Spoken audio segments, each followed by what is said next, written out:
Bismillahirrahmanirrahim. Assalamualaikum warahmatullahi ta'ala wabarakatuh. Alhamdulillahirabbil alamin, wassalatu wassalam ala sayyidil mursalin wa ala alihi wa sahbihi wa man tabi'ahum bi ihsanin ila yaumiddin. Nawaitu ta'aluma wa ta'lim wa naf'a wal intifa' wal ifadah wal istifadah wal hatha ala tamasuki bi kitabillahi ta'ala wa sunnati rasulihi wa du'a ilal huda wa dalalata alal khair wa ibtigha'a mardatihi wa qurbihi wa thawabihi subhanahu wa ta'ala. Allahumma faqihna fiddin wa alimna ta'wil, rabbi shrah li sadri wa yassir li amri wahlul 'uqdatam min lisani yafqahu qawli waj'al li waziran min ahli. Bismillahirrahmanirrahim. Bismillahirrahmanirrahim. Bismillahirrahmanirrahim. Bismillahirrahmanirrahim. Bismillahirrahmanirrahim. Alhamdulillah. Setelah kita menyelesaikan hal-hal yang berkaitan dengan uluhiyah, sekarang kita akan masuk yang berkaitan dengan apa? Nubuwat. Sila dibaca. Siapa? Amin. Arsala anbiya dawi fatanah bisidqi wat tablighi wal amanah. Disebutkan anbiya ini setelah fi'il karena memang irsalul anbiya daripada fi'il min af'alillah. Dia bukan kewajiban bagi Allah mengutus nabi, tapi Allah karena rahmatnya mengutus nabi. Jadi Allah boleh saja sebenarnya dari awal saya tak mengutus nabi, tapi Anda kena beriman dengan saya sudah berikan akal dan saya ciptakan dunia ini semacam ini agar Anda dengan akal Anda boleh sampai bahwasanya ada aku, katanya Allah seperti itu. Dan itu adalah pendapat Mu'tazilah dan Maturidiyah bahwasanya walaupun tidak sampai dakwah atau tidak ada nabi, atau jika manusia itu hidup di puncak gunung tidak sampai dakwah, dia kena beriman. Kenapa? Karena otaknya dan dunia ini cukup untuk membawanya untuk sampai kepada bahwasanya dunia ini ada sang pencipta. Akan tetapi ahli sunnah wal jamaah khususon Maturidiyah mengatakan bahwasanya tak cukup, otak ini tak cukup. Kena ada apa namanya? Kena ada rasul yang diutus oleh Allah untuk mempermudah manusia itu sampai kepada Allah Subhanahu wa taala. Karena itu arsala anbiya disebutkan setelah setelah jaizat karena irsalul anbiya minal jaizat. Kenapa? Karena ada beberapa ulama mengatakan bahwasanya irsalul anbiya itu wajib ala Allah, bukan jaiz. Allah wajib untuk mengirim nabi dan rasul untuk menjelaskan apa yang wajib dan tak boleh untuk manusia. Kenapa? Karena kalau Allah mampu tapi Allah tak buat, macam bakhil. Betul apa tidak? Kalau Allah mampu tapi Allah tak buat, namanya apa? Bakhil. Allah bakhil kah? Tak. Itu adalah pendapat Mu'tazilah. Ahli sunnah tak? Ahli sunnah mengatakan bahwasanya irsalul anbiya jaizun alallah. Boleh.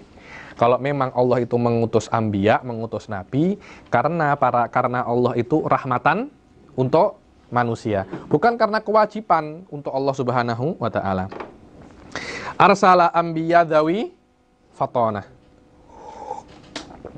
Sifat-sifat nabi ada berapa? 4. Yang pertama adalah apa? Fatanah. Maknanya nabi itu kena pandai. Kenapa nabi itu kena pandai? Karena nabi itu akan berhadapan dengan orang-orang musyrik, akan berdebat, bertemu dengan Namrud, berdebat pasal apa namanya? Dalil kauni, nanti bertemu dengan Fir'aun, berdebat lagi. Intinya anbiya itu adalah berdebat dan menjelaskan apa yang diberikan oleh Allah. Orang bodoh tidak akan boleh untuk berdebat dan orang bodoh tidak akan boleh memahami apa yang diberikan oleh Allah. Karena itu anbiya kena orang yang paling pandai pada zamannya.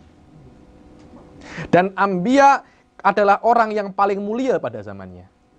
Jadi anbiya itu bukan orang-orang biasa, tapi orang yang paling mulia. Kenapa? Karena orang-orang itu tak nak mengikuti orang yang lemah. Biasa itu.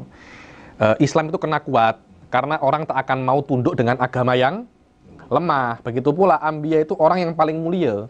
Karena orang tak akan nak tunduk dengan orang yang hina. Macam mana? Ini ayahnya ini macam orang tak oke lah. Macam mana orang nak dengar cakapnya beliau? Tak. Setiap nabi pasti dari keturunan yang mulia. Dia orang yang paling pandai dan orang asidik. Apa asidik? Makna asidik, apa yang beliau sampaikan itu sama seperti kenyataannya. Maknanya Allah cakap sholat 5 waktu, ya dia sampaikan 5 waktu. Bukan Allah cakapnya 3, beliau sampaikan 5. Atau beliau sampaikan 4. Pak macam itu. Karena Rasul Shallallahu Alaihi Wasallam dan Anbiya alaihi wassalatu wassalam, mereka hanya mediator antara Allah dan hambanya. Allah ketika nak memberikan syariat kepada hambanya melewati Rasul Shallallahu Alaihi Wasallam. Maknanya Allah Subhanahu Wa Taala tahu bahwasanya Nabi ini dia tidak akan berbohong. Kalau Allah tak tahu, maknanya Allah itu salah pilih. Salah pilih, karena banyak sekali yang mengatakan seperti itu. Syiah mengatakan bahwasanya para sahabat setelah zaman Nabi SAW, setelah Nabi meninggal itu murtad kecuali 5 atau 6 orang. Dari 124.000 cuma tinggal tak sampai 10 orang. Yang lainnya kemana? Murtad semua. Di situ ada semacam meragukan, mensyakkan Rasul SAW. Kalau Anda mensyakkan Rasul, Anda mensyakkan Allah SWT. Maknanya Allah itu salah pilih. Rasul tak boleh pilih sahabat, dan Allah pilih Rasul yang tak boleh pilih sahabat. Intinya kalau Anda ada syak kepada Rasulullah, Anda syak kepada Allah Subhanahu wa Ta'ala. Dan ketika Rasul itu jujur, ketika Rasul itu sidik, maknanya apa yang saya katakan, macam apa yang Allah perintah. Diberikanlah sebuah hal, menunjukkan kebenarannya dan kerasulannya. Namanya apa? Mukjizat. Mukjizat itu adalah bukti bahwasanya saya ini memang benar-benar Rasul. Kalau tanpa adanya mukjizat, lada akulun nabiya. Di Malaysia ada berapa nabi? Ada berapa yang mengaku nabi di Malaysia? Di Indonesia bukan hanya nabi, malaikat Jibril dia mengaku. Benar, ada perempuan mengaku malaikat Jibril. Macam mana? Mudah, Anda nak mengaku nabi kah, nak mengaku Rasul kah? Sila. Saya nak minta satu saja. Mukjizat. Nabi Musa boleh belah lautan. Anda boleh belah apa? Oh, saya boleh belah durian, Habib. Itu bukan mukjizat. Mukjizat itu adalah perkara yang luar biasa. Kenapa? Karena Allah yang ciptakan dunia ini, Allah pula yang boleh rubah dunia ini. Anda bukan Anda yang cipta, karena itu Anda tak boleh rubah. Bisidqi wat tabligh. Makna tabligh adalah Rasul Shallallahu Alaihi Wasallam sudah menyampaikan apa yang semua Rasul perintah. Karena tidak semua yang diberikan kepada Rasul itu disampaikan. Ada beberapa hal yang memang Rasul itu tak sampaikan. Yang disampaikan kepada umat oleh Rasul Shallallahu Alaihi Wasallam adalah hal-hal yang diwajibkan oleh Allah untuk disampaikan. Ada hal-hal yang memang tidak perlu disampaikan, seperti ulumul uluhiyah. Kalau kita tahu apa yang Rasulullah tahu, problem. Menikah pun tak senang, makan pun tak senang, tidur pun tak seronok. Rasulullah melewati kuburan, tengok orang diadab. Anda kalau tengok macam itu macam mana? Makan roti tampal pun tak sedap lagi. Durian pun tak sedap lagi. Kenapa? Karena kita melihat apa yang Rasulullah lihat. Beza. Mental Rasulullah dan tubuh Rasulullah jauh di atas mental dan tubuh kita. Karena itu Rasulullah boleh tahan maklumat. Kita ini kalau terlalu banyak tahu, kita pening, Sof. Coba kalau Anda tahu Anda minggu depan nak mati, macam mana? Tak akan ada nak ketawa, tak ada ketawa. Akan baca wirid, sholat sampai mati. Sudah tinggal satu minggu atau satu hari. Jangankan 1 minggu, tinggal 1 tahun saja. Tak akan ada kesempatan untuk begini. Tak ada 1 tahun lagi saya nak mati. Saya kena cepat-cepat beribadah, bertaubat, macam itu. Kita tidak tahu mati adalah rahmat dari Allah Subhanahu wa Ta'ala. Dan ada hal-hal yang memang oleh Allah disuruh pilih. Ya Rasulullah, engkau boleh sampaikan, engkau boleh tak sampaikan. Terpulang. Tapi hal-hal yang wajib disampaikan, Rasulullah semua sudah sampaikan. Adapun apa yang dikatakan Syiah bahwasanya Rasulullah menyembunyikan nas, bahwasanya khilafah ba'danya untuk Sayyidina Ali, itu adalah, kalau benar-benar meyakini itu, maka ada semacam menyerang Rasulullah Shallallahu Alaihi Wasallam, bahwasanya Rasul itu tidak tabligh wal amanah. Amanah itu bahwasanya Rasul Shallallahu Alaihi Wasallam tidak pernah maksiat, zahiran wala batinan. Qablan nubuwah wa ba'dan nubuwah, tidak pernah bermaksiat. La kecil wala besar, tak boleh. Kenapa? Karena kita sebagai umat muslim, kita disuruh untuk mengikuti perintah Rasul. Disuruh untuk mengikuti perbuatan Rasul. Apa yang Rasul buat, kita kena buat. Kalau Rasul berbuat dosa, maknanya kita disuruh berbuat dosa. Disuruh berbuat dosa, itu pun ada kontradiksi. Tak boleh. Dosa itu tidak boleh dibuat. Tapi kalau Rasul yang buat, dosa menjadi wajib, bahkan sunnah, atau bahkan menjadi wajib. Kalau Rasul berbuat dosa, maknanya tidak ada amanah. Tidak ada amanah. Kalau kita meyakini semua sifat 4 daripada sifat Rasul Shallallahu Alaihi Wasallam, terutama as-sidq wa tabligh wal amanah, maknanya semua apa yang dibawa Rasul Shallallahu Alaihi Wasallam daripada akhbar hari kiamat, daripada apanya, semuanya terjadi, semuanya benar. Karena itu babus sam'iyat diletakkan setelah babun nubuat. Kenapa? Karena babus sam'iyat diambil daripada kata-kata Rasul Shallallahu Alaihi Wasallam. Arsala anbiya dzawi fatanah bisidqi. Harus fatin, pandai.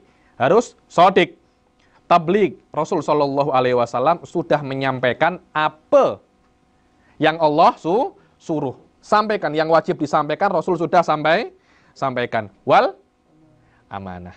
Dan maknanya Rasul Shallallahu Alaihi Wasallam tidak pernah berbuat dosa sebelum atau sesudah nubuah. Kecil ataupun besar. Di sini ada khilaf, Suf.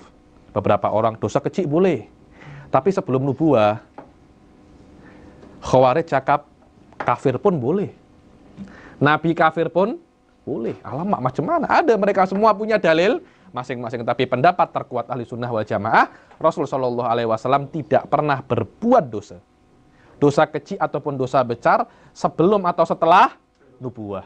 Kenapa? Karena dosa apapun yang Rasulullah buat akan menjadikan dosa itu sunnah ataupun wajib. Kalau macam itu ada yang namanya tak amanah. Ya Rasulullah, anta tak amanah. Macam mana? Anda jadikan yang dosa itu sunnah ataupun wajib. Wajaizun fi haqqihim min aradi bi ghairi naqsin ka khafifil maradi. Dan diperbolehkan ada min jaizat daripada Rasul sallallahu alaihi wasallam adalah hal-hal yang berkaitan dengan kemanusiaan. Kenapa? Karena kita memberikan kepada Rasulullah itu risalah, walaisal uluhiyah, walaisal rububiyah. Kita menjadikan Rasulullah itu adalah manusia utusan Tuhan. Kita tidak menjadikan Rasulullah itu Tuhan. Karena itu hal-hal yang berkaitan dengan manusia, tapi tidak mengurangi martabat kenabian, ahli sunnah oke-oke saja, tak ada apa-apa. Karena kita memang mengatakan Rasulullah itu manusia. Jadi hal yang berkaitan dengan manusia kan dikritikkan oleh para orang kafir Quraisy. Macam mana Rasul itu kok yamshi fil aswaq, shopping di pasar-pasar. Di pasar Rasulullah jalan, bawa bag, shopping. Rasul tak macam ini. Rasul macam mana? Ya kalau memang ada Rasul kena malaikat, oh pelik. Kalau malaikat yang jadi Rasul, Anda tak akan mau beriman. Anda tak akan mau beriman. Apalagi kalau Rasulnya itu jin. Macam mana? Karena itu katanya, apapun yang Anda katakan, Rasul yang paling oke, yang paling sesuai dengan manusia adalah dari manusia. Karena Anda boleh berkomunikasi. Kok dengan malaikat macam mana nak berkomunikasi? Jin macam mana nak berkomunikasi? Akhirnya bukan jadi umat Islam, jadi bomoh nanti Anda akhirnya. Akhirnya banyak umat Islam itu jadi bomoh kalau Rasulnya dari bangsa jin. Dari bangsa bomoh, bukan dari bangsa bomoh, dari bangsa jin. Karena itu hal-hal yang berkaitan dengan perkara kemanusiaan, menikah. Orang menikah biasa. Malah kalau tidak menikah, luar biasa dia ini. Luar biasa itu dengan makna dua. Dia Superman. Atau beza lagi, Superman pun suka dengan wanita. Rasulullah sakit. Biasa. Macam mana Rasulullah sakit? Semua sakit. Selama Anda manusia, pasti Anda boleh sakit. Fir'aun tak sakit, Habib. Fir'aun itu karena memang istidraj dari Allah Subhanahu wa Ta'ala agar dia berbuat maksiat tak pernah sakit. Nerakanya lebih dahsyat nanti. Lebih dahsyat. Dan sakitnya Rasulullah tidak mengurangi beliau daripada derajat kerasulan. Bahkan sakitnya Rasulullah untuk menyenangkan hati kita. Rasul saja sakit, apalagi kita Rasul yang hamba yang paling mulia sakit, apalagi kita. Bi ghairi naqsin ka khafifil maradi, seperti sakit-sakit yang sikit, pening kah, demam kah, influenza kah, tapi penyakit-penyakit yang teruk-teruk Rasulullah tak. Macam ada HIV, apalagi yang penyakit-penyakit yang teruk-teruk yang menandakan, yang menjadikan orang itu tak nak dekat dengan dia. Apa? Kusta, tak ada Rasulullah kusta. Kenapa? Karena orang tengok kusta, orang sudah takut. Loh, kalau orang takut, macam mana Rasulullah nak tabligh? Nak tabligh. Ada semacam contradiction antara Allah memberi penyakit kusta dan diperintah untuk tabligh. Karena itu hanya penyakit-penyakit yang tidak membuat orang itu lari daripada dia. Pening, ada orang, oh saya pening, jangan dekat saya. Tak ada macam itu. Saya fever, jangan dekat saya. Tak ada macam itu. Influenza, fever, ataupun pening itu penyakit-penyakit biasa. Selama Anda manusia, penyakit-penyakit ini potensi besar akan datang ke Anda. Wajah izun fi haqqihim min aradin bi ghairi naqsin ka khafifil maradi. Ismatuhum kasairil malaikah wajibatun wa fadlul malaikah. Selama Rasul sallallahu alaihi wasallam itu mempunyai amanah, maka mereka itu maksum. Apa itu maksum? Mereka tidak akan pernah terjatuh ke dalam sebuah maksiat. Tidak akan pernah. Mustahil Rasul terjatuh kepada maksiat, karena terjatuhnya Rasul kepada maksiat akan menjadikan maksiat itu sunnah ataupun wajib. Apakah wali boleh bermaksiat? Boleh. Tapi Allah memberikan kepada wali itu sesuatu yang lebih rendah daripada ismah. Namanya al-hifdu. Al-hifd. Itu namanya apa? Penjagaan daripada Allah kepada para wali. Bezanya apa? Walaupun dengan adanya hifd masih boleh bermaksiat. Masih boleh bermaksiat. Kenapa? Karena kalau ada wali bermaksiat tidak menjadikan maksiat itu sunnah ataupun wajib. Berbeda dengan Rasul Shallallahu Alaihi Wasallam. Akan tetapi potensi maksiatnya wali jauh lebih kecil daripada potensi maksiatnya kita. Kita ini walaupun manusia tapi kita bukan wali. Itu potensi untuk maksiat itu sangat besar, berbeda. Apa sih itu hifd ataupun ismah? Anda dipersusah untuk maksiat. Itu yang namanya, kadangkala Anda nak bermaksiat, Allah buat saja, tak bolehlah inilah, sampai akhirnya Anda tak boleh maksiat. Rasulullah bukan hanya maksiat, hal-hal yang tak pantas Allah macam halangi Rasulullah untuk berbuat. Mulai kecil ada macam kenduri lah, kenduri budak-budak, syabab-syabab, orang muda-muda menyanyi, apa itu namanya? Gitar, dulu lah gitar. Apa itu namanya? Gendang atau apa? Budak-budak biasa. Bilang haram? Tak haram itu. Nyanyi-nyanyi, syair-syair, ketawa-ketawa. Cuma itu tak pantas untuk orang yang akan menjadi manusia paling mulia. Tak pantas itu. Akhirnya dia diminta, ayolah Muhammad, kita borak-borak juga.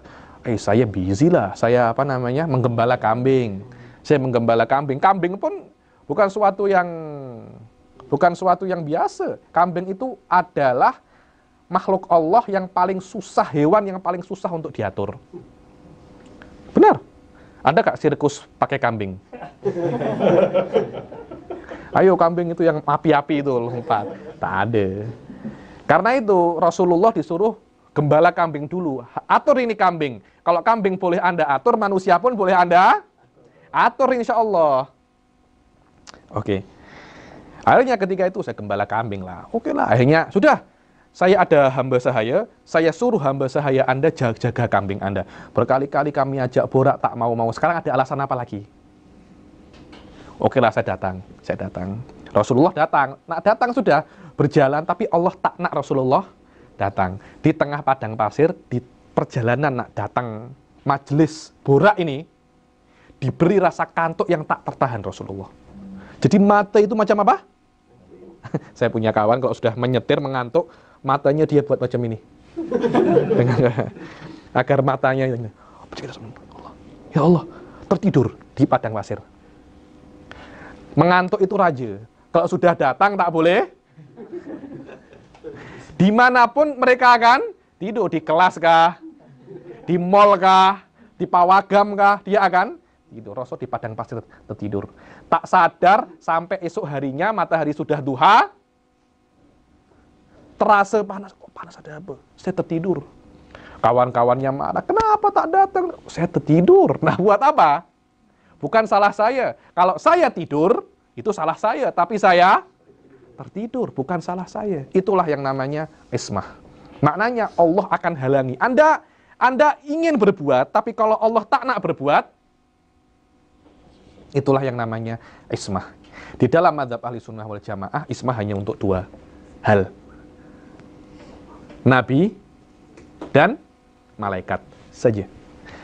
Syiah mengatakan ada ismah untuk a'immatu ahlil bait. A'immatu ahlil bait. Imam-imam 12 itu semuanya apa, maksum. Maknanya tidak mungkin bermaksiat sama sekali. Ismatuhum ay ismatul anbiya, seperti ismahnya malaikat. Seperti ismahnya malaikat. Sama, malaikat itu maksum, begitu pula para nabi. Akan tetapi, apa bezanya nabi dan malaikat? Wa fadlul malaikah. Para anbiya lebih afdol daripada malaikat. Itu adalah pendapat ahli sunnah wal jamaah. Mu'tazilah khususon Az-Zamakhsyari mengatakan bahwasanya malaikat Jibril lebih afdol daripada Rasul Shallallahu Alaihi Wasallam. Kenapa? Apa ayatnya itu? Dzi quwwatin inda dzil arsy makin. Apa ayat sebelumnya? Ada yang hafid di sini? Mana tak hafid kah? Sebelumnya? Dzi quwwatin inda dzil arsy makin, muta'in sama amin. Sebelumnya apa? Innahu laqaulu rasulin karim. Tengok ketika Allah mensifati Jibril. Innahu, Al-Quran ini laqaulu rasulin karim. Ini adalah utusan. Memang kan Al-Quran kan Allah, Jibril, Rasul kan. Quran ini dari Rasulin Karim. Utusan yang mulia. Innahu laqaulu Rasulin Karim. Kemudian dzi quwwatin. Ini Jibril ini bukan sembarang malaikat. Dzi quwwatin, kuat sangat. Inda dzil arsy makin. Maknanya makin ini inda dzil arsy, Jibril ini di sisi Allah makin kedudukannya tak tergoyahkan. Muta'in sama amin. Muta'in, ditaati. Jibril ini kalau cakap semua malaikat taat. Amin. Amanat. Apa yang Allah perintah, Jibril akan buat. Tak mungkin Jibril itu merubah atau apa sekarang istilahnya mengamandemen. Wahyunya itu nak diamandemen oleh Jibril. Tak mungkin nak dirubah. Apa yang Allah buat, Jibril akan laksanakan, itu saja. Tapi ketika tengok sifatnya Jibril sangat banyak kan. Innahu laqaulu rasulin karim. Dzi quwwatin inda dzil arsy makin. Muta'in sama amin. Setelahnya apa? Wa ma sahibukum.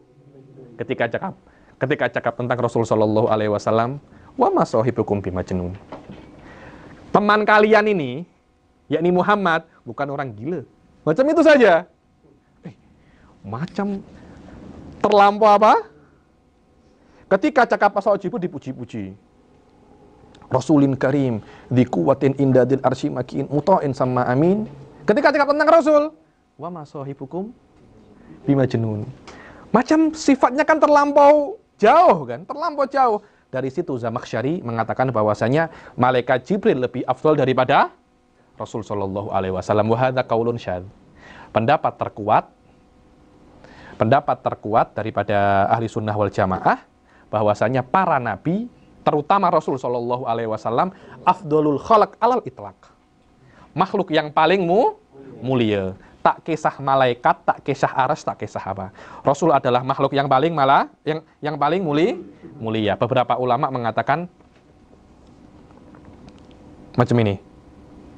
Nabi lebih afdol daripada malaikat. Malaikat lebih afdol daripada wali. Macam itu. Atau malaikat yang 10 itu lebih afdol daripada wali. Tapi Nabi lebih afdol daripada malaikat yang 10. Ada pendapat seperti itu. Wallahu alam, pendapat yang terkuat. Wali, kalau dia wali, benar-benar wali, dia lebih afdol daripada malaikat. Lebih afdol daripada malaikat. Karena malaikat tidak mempunyai syahwat. Karena itu potensi untuk maksiat itu tak ada. Berbeza dengan manusia. Manusia itu mempunyai syahwat. Jadi potensi untuk bermaksiat itu ada. Kalau dia boleh berbuat seperti malaikat, maka dia lebih afdol daripada malaikat. Ismatuhum kasairil malaikah wajibatun. Ismahnya para rasul seperti malaikat wajibah wa fadolul malaikah. Dan para anbiya itu lebih afdol daripada siapa? Malaikat. Aywa wa mustahilu. Adapun mustahil yang akan disebutkan, kata dia, tak payah saya sebutkan, tapi mustahil itu, sifat-sifat mustahil adalah lawan daripada semua sifat wajib. Wajibnya Allah apa? Yang pertama, wujud. Apa? Lawannya? Adam. Tidak ada. Maknanya tidak mungkin Allah itu bersifat ma'dum. Apalagi qadim. Apa lawannya? Hadis. Tidak mungkin Allah itu hadis. Allah itu bakin. Apa lawannya? Fanin. Fanin. Mukhalafah lil hawadis. Apa? Mumatsalah lil hawadis. Wahdaniyah. Apa lawannya wahdaniyah? Ta'addud. Allah berjumlah. Minimum berjumlah itu berapa? 2 ke atas tak boleh. Saya tak tahu. Ada beberapa agama itu agak Tuhannya sampai ada 1000 lebih. Islam ini 2 saja problem. Ini 1000 tak tahu macam mana. Kemudian sifat-sifat ma'ani. Yang pertama apa? Qudrah. Apa lawannya? Ajaz. Ilm. Apa lawannya? Jahal.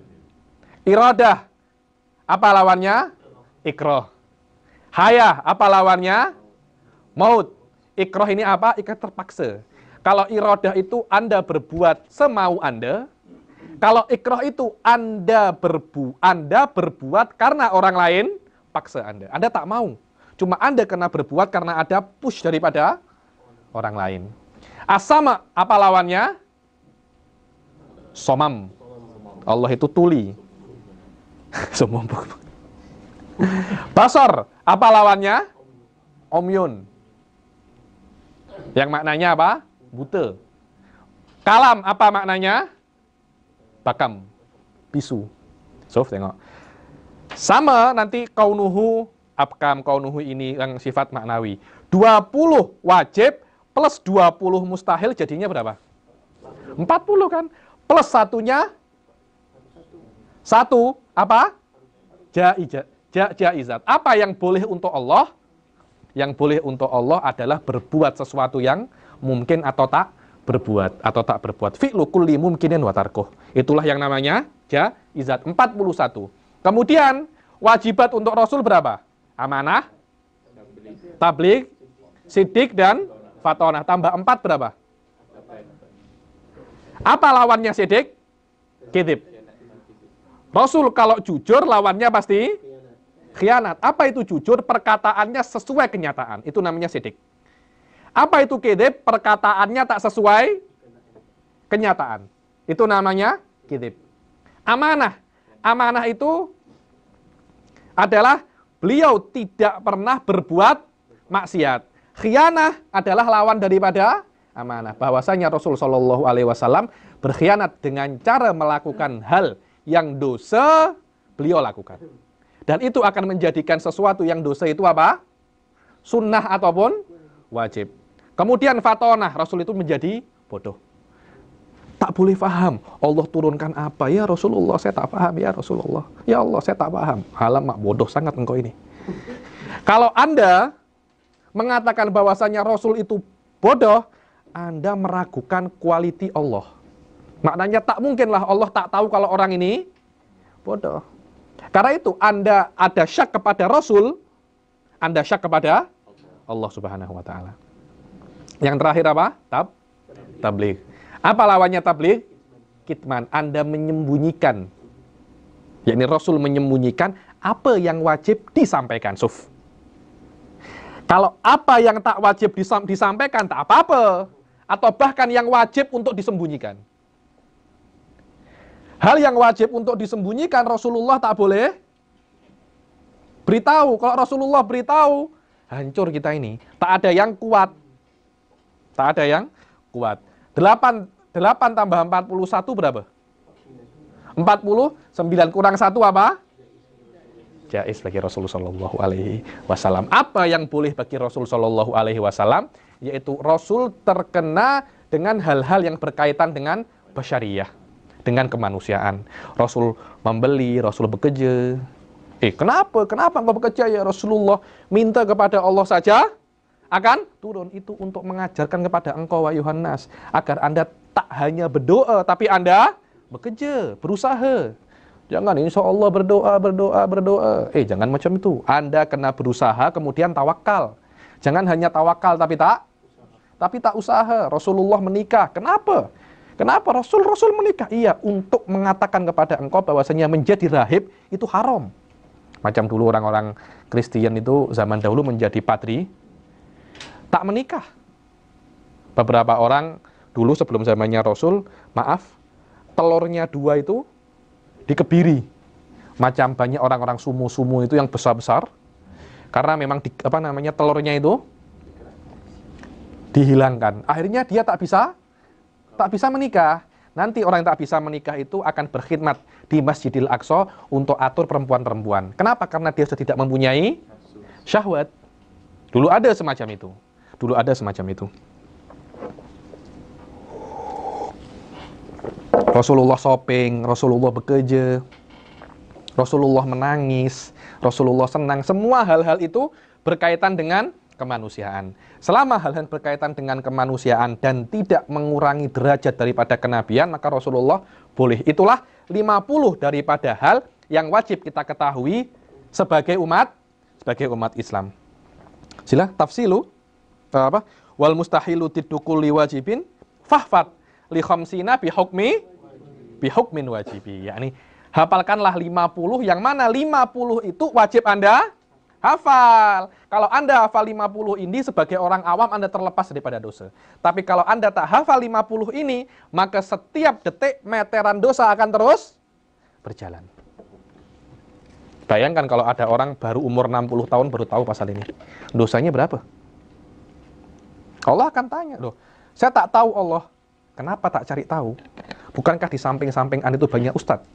Orang-orang Kuala Lumpur, orang-orang Jakarta, Indonesia, di kota-kota tidak ada udzur sama sekali untuk tidak mengetahui tentang ilmu akidah. Tidak ada udzur. Berbeza orang yang hidup di Banjaran Titiwangse atau di Amazon. Berbeza. Karena memang tidak pernah kedatangan asal budakwah. Tapi orang-orang, Masya Allah, di Kuala Lumpur, saya tengok ustadz di mana-mana, ada. Tetap tak tahu tentang sifat-sifat Allah. Setiap detik meteran akan berjalan, meteran dosa. Tafsilu. Ini adalah hal-hal yang berkaitan dengan kita wajib beriman dengan Nabi Shallallahu Alaihi Wasallam, alaihi musallatu al-anbiya. Bukan hanya Nabi Muhammad, tapi seluruh anbiya. Tapi yang wajib kita hafalkan hanya berapa? 25. Sebenarnya Nabi itu lebih daripada 25. Akan tetapi ada yang diceritakan oleh Allah dan ada yang tak diceritakan oleh Allah. Yang diceritakan oleh Allah wajib kita ketahui. Ada yang mengatakan Wahid kena menghafal. Adamun Idrisun Nuhun Hudun Ma Soleh wa Ibrahim kullun muttaba. Ada yang suruh menghafal itu. Tapi pendapat terkuat bukan macam itu. Pendapat terkuat, kalau ada nama Nabi disebutkan, Anda tahu kalau itu Nabi. Kok saya tanya, Dzulkifl, Nabi apa tak? Nabi. Oke. Yahya, Nabi apa tak? Nabi. Khidir, Nabi apa tak? Nah, diam semua. Anda tahu Anda tahu itu Nabi atau tak? Bukan min arkanidin. Ada bila-bila orang itu tanya sama Habib, Khidir itu Nabi atau wali? Kenapa Anda tanya? Kalau Khidir Nabi, lahum maqamun ali indallah. Kalau Khidir itu wali, lahu maqamun ali indallah. Nabi Khidir wali atau nabi tak ada hubungannya dengan Anda. Yang Anda ketahui, yang wajib Anda ketahui, bukan Nabi Khidir wali atau tak wali atau nabi. Nabi Ibrahim, nabi atau wali, itu kita ketahui. Kalau Anda tanya masalah nabi, banyak. Saya dengar katanya di Mesir tuh ada nabi namanya Nabi Daniel. Di mana namanya? Di Hadramut itu ada namanya Nabi Hadun. Ada yang cakap bahwasanya Fata Musa Dunun yang bersama dengan Nabi Musa bertemu dengan Khidir itu, ada yang katakan itu Nabi. 124.000 tu Ustaz. Hah? 124. 124.000. Riwayat mengatakan Nabi 124.000. Anda tak wajib kena semua, yang kena hanya berapa? 25 saja. Kenapa? Karena 25 ini disebutkan oleh Allah di dalam Al-Quran. Anda kena, ada yang cakap kena hafal semuanya. Ada yang cakap kalau disebutkan Anda paham. Itu Nabi atau bukan? Amron, bukan Nabi. Itu dokter, Amron. Zaman, bukan Nabi. Itu zaman. Tapi jelas, Muhammad, Nabi. Ahmad, Nabi. Musa, Nabi. Yusuf, Nabi. Anda kena seperti itu. Tak harus menyebutkan 1 sampai 25, nanti jangan exam atau Anda coba sebutkan 25 Nabi. Kalau tak meteran dosa berjalan. Jangan macam itu. Anda tidak, ini adalah kaidah ya. Anda tidak boleh untuk mengkorek-korek akidah orang. Anda korek-korek, apa Anda keyakini? Apa yang tentang ini? Tak boleh korek-korek. Di dalam majelis taklim seperti ini tak apa-apa. Tanya, kan banyak kan orang-orang tanya Wahabi itu, Ainallah. Loh, iya apa tak? Itu namanya mengorek-ngorek akidah orang. Tak boleh cakap macam itu. Macam dulu Mu'tazilah cakap kepada orang-orang, Halil Quran makhluk. Semua orang-orang ditanya, Halil Quran makhluk. Yang cakap tak, penjara. Yang cakap naam, good. Macam itu, jadi dipaksa untuk dikorek-korek akidahnya. Tak boleh pasal itu. Kita tidak boleh mengorek-ngorek akidah orang. Di tempat majelis taklim seperti ini tak apa-apa. Tadi ada yang tanya, macam mana tentang wahdatul wujud? Tak apa-apa. Tapi di depan orang, depan atau Anda, depan cikgu-cikgu, apa pandangan Anda tentang al-arsyis tawa?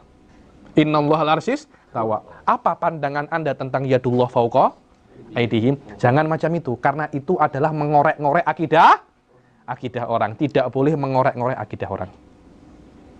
Di dalam majelis taklim memang tempatnya untuk mengorek-korek, korek sampai habis. Di luar majelis taklim tak boleh. Oh, atau Yahya Nabi kah? Khidir Nabi kah? Terus Anda sampai atau Anda salah. Oh, atau kena syahadat.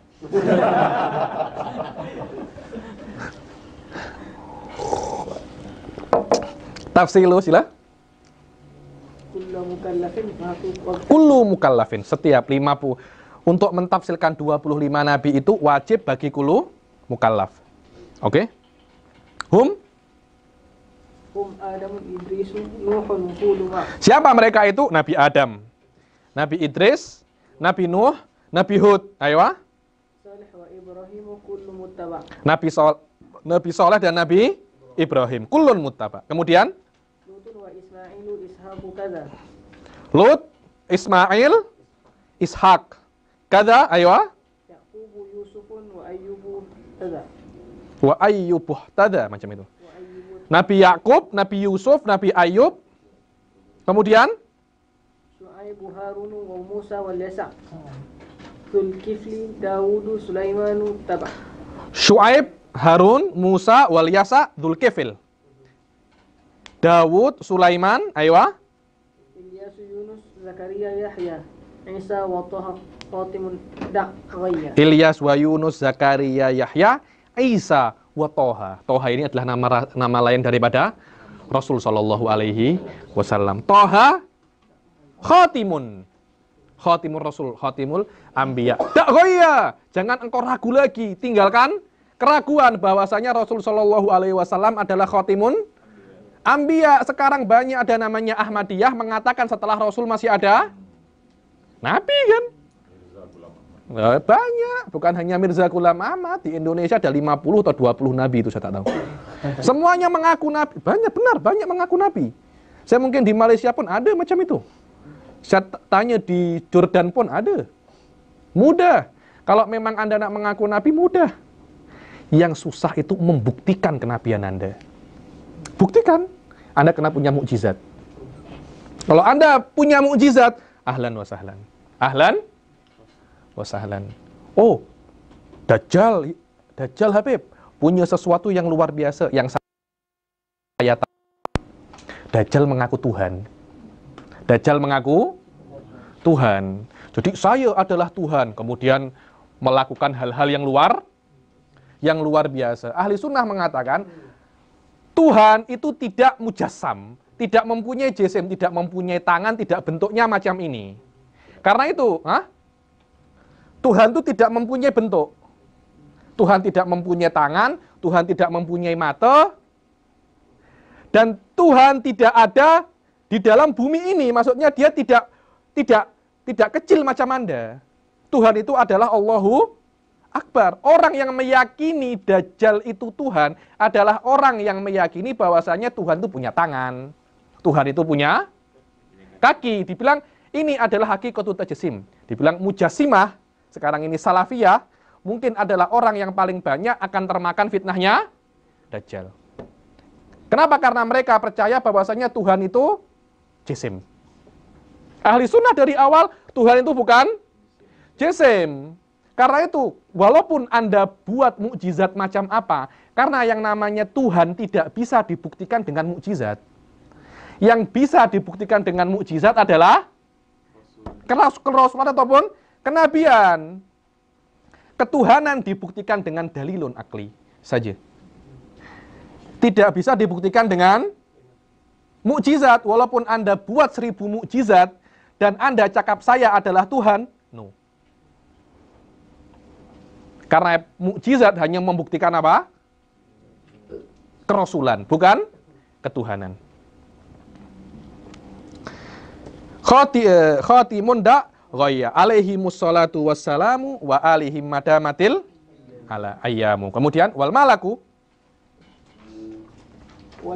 alladhi bila abin wa la akla la syurba wa la nauma lahum. Wal malakul ladzi bila abin wa dan malaikat itu tak punya ayah, tak punya ibu.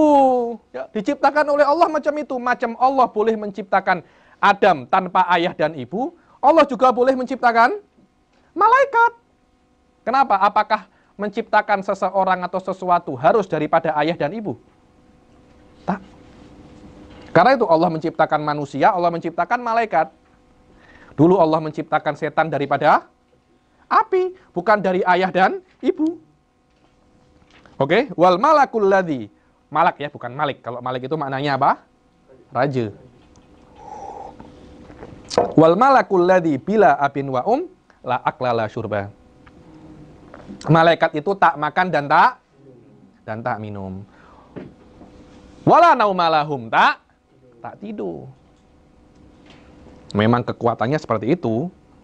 Ayo. Harus tafsilu asrin. Anda kena meyakini bahwasanya malaikatnya Allah itu tak terhingga. Tapi yang wajib Anda ketahui hanya 10. Malaikatnya Allah sangat banyak sekali. Sampai direwetkan di dalam Baitul Ma'mur itu Ka'bahnya para malaikat setiap hari masuk 70.000 malaikat dan tak keluar. Masuk tak keluar, masuk tak keluar, masuk tak keluar. Jumlahnya berapa? Wallahu a'lam. Tapi yang Anda kena hafal hanya berapa? 10 saja. Siapa saja itu 10? Mikalu, Israfilu, Izrailu.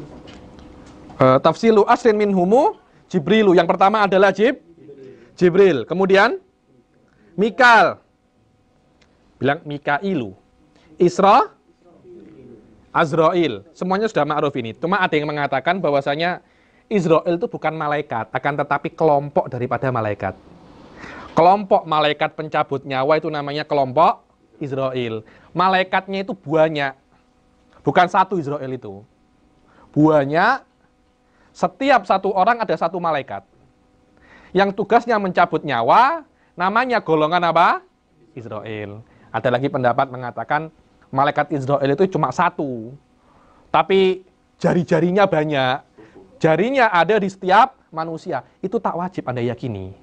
Yang Anda wajib yakini bahwasanya Allah mempunyai malaikat namanya Israel. Tak kisah Israel itu satu orang punya banyak tangan atau nama daripada sebuah kelompok.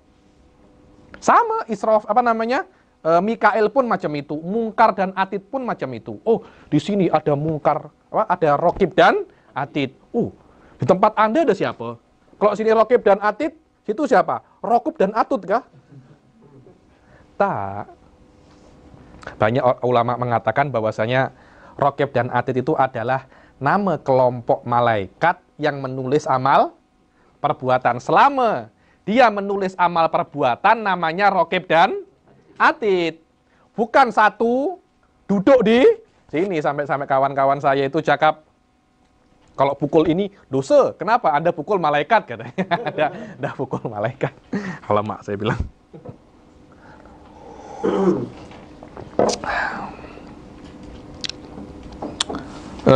Mungkar dan Nakir sama semacam itu. Ada yang mengatakan Mungkar dan Nakir itu nama dua malaikat. Ada yang mengatakan Mungkar dan Nakir itu adalah kelompok. Yang mana kelompok malaikat itu setiap malaikat yang tugasnya menanyakan di alam kubur soalan namanya Mungkar dan Nakir. Anda boleh yakin dua-duanya tak ada masalah ahli sunnah.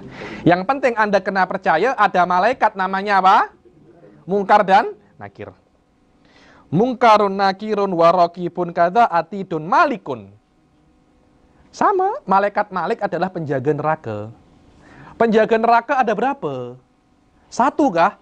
Neraka sangat ada 7, penjaganya hanya 1. Ada yang mengatakan Malik itu adalah setiap malaikat yang menjaga neraka. Penjaganya banyak. Lah, yang menjaga itu namanya Malik. Ada yang mengatakan 1, ada yang mengatakan Malik itu nama kelompok. Ridwan, sama. Malaikat penjaga surga. Mungkin 1, mungkin juga banyak. Setiap kelompok penjaga surga namanya Ridwan. Anda boleh yakin dua-duanya. Anda boleh yakin dua-duanya. Malikun Ridwanuh tada. Arba'atun. Kemudian setelah itu Anda wajib meyakini 4 kitab. 4 kitab. Sila. Arba'atun min kutubin tafsiluha. Tauratu Musa bin Huda tanziluha. Dibilang Taurat ada 4 kitab daripada kitab-kitab yang diturunkan oleh Allah. Apa tafsirnya? Yang pertama adalah Taurat. Yang mana Taurat itu diturunkan dengan Huda. Kemudian Zabur Dawud. Kitab Dawud diturunkan kepada Nabi Dawud. Kemudian wa Injilu ala Isa. Bezanya 3 ini loh ya. 3 ini semua diturunkan sekali. Jadi macam ini Taurat, pegang ini Taurat. Ini Injil, ini Zabur. Quran tak macam itu. Quran diturunkan sikit-sikit. Terpulang kepada event. Turun sikit. Nanti di akhir dikumpulkan baru jadi satu kitab namanya Al-Quran atau Al-Furqan. Kenapa dikatakan Furqan? Karena Al-Quran boleh membezakan mana yang hak, mana yang batil. Itulah namanya Al-Furqan. Ayo.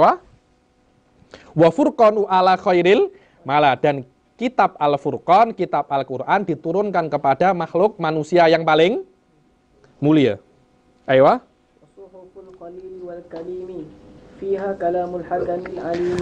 Ada pula beberapa suhuf.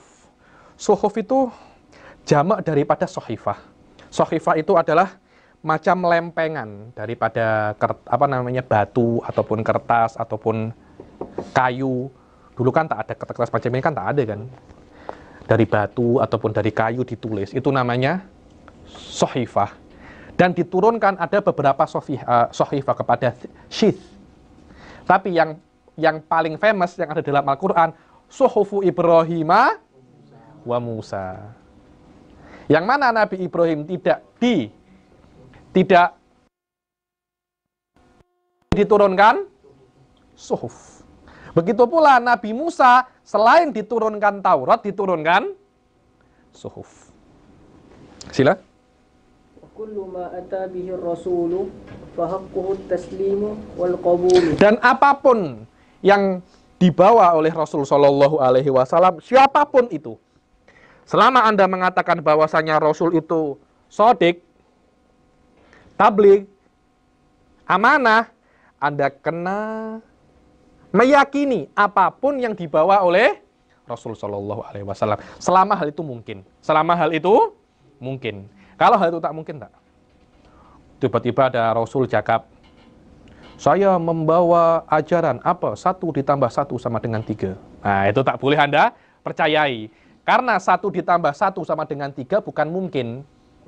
Akan tetapi mustahil. Apa yang dibawa Rasul wajib kita yakini kalau hal itu adalah perkara yang mungkin. Bukan perkara yang mustahil. Oh, nanti akan ada hari kiamat. Mungkin. Rasul cakap, Anda kena faham. Itulah hakikat asas utama daripada babus sam'iyat. Hal yang mungkin, kemudian Rasul cakap akan terjadi, maka itu confirm akan terjadi. Ayo. Imanuna biyaumin akhirin wajab wa kulli ma kana bihi minal ajab. Dipinanya, imanuna biyaumin akhirin wajab wa kullu ma kana bihi minal ajab. Selama Rasul sallallahu alaihi wasallam, kan itu kan, apapun yang Rasul bawa kita kena imankan. Dan di antara yang Rasul bawa adalah adanya hari kiamat. Bahkan kalau Anda tengok hampir setengah daripada Al-Qur'an urusannya dengan hari kiamat, Suf. Semua juz amma itu tentang hari kiamat. Idas sama usyaqqat. Apalagi Al-Qari'atu mal Qari'ah wa ma adraka mal Qari'ah. Hampir semuanya berisi tentang hari kiamat. Bahwa bukan hanya hari kiamat, setelah hari kiamat masih ada hari hisab. Maknanya ini bukan akhir dari perjalanan Anda, Yohanes. Ini hanya tempat di mana Anda isi minyak saja. Kejap lagi akan ada perjalanan yang lebih panjang. Memang kita tak tahu, tapi hal itu mungkin.